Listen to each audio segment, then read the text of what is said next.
L'objectif du projet est l'évaluation des mouvements humains via le développement de systèmes capables de reconnaître en temps réel les mouvements et la posture d'une personne. En laboratoire, des systèmes d'évaluation des mouvements utilisant des caméras spécialisées, comme celle-ci, sont disponibles. Le problème est que ceux-ci sont souvent trop encombrants et trop coûteux pour être utilisés en milieu clinique, au travail ou au domicile. La solution choisie ici a plutôt été d'utiliser des centrales inertielles qui peuvent être portées par la personne.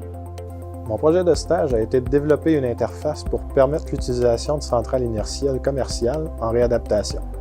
La première étape a été de trouver leur orientation 3D.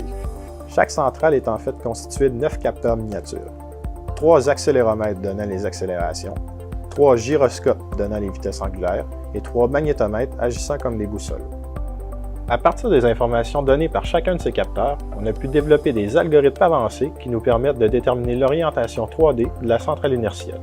Ensuite, en collaboration avec des chercheurs en réadaptation et en physiothérapie, on a pu développer un modèle humain pour reconstruire les mouvements du corps.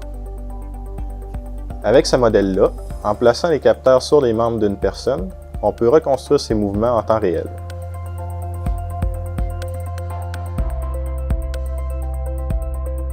On a aussi pu ensemble itérativement définir les besoins nécessaires pour des applications précises.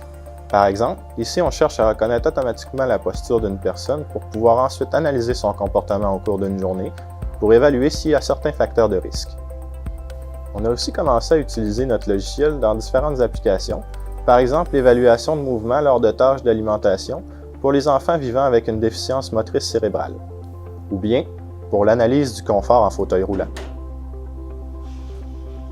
Et on vise d'autres applications à court terme, comme l'évaluation de l'équilibre chez les aînés pour prévenir le risque de chute, et aussi l'analyse sportive.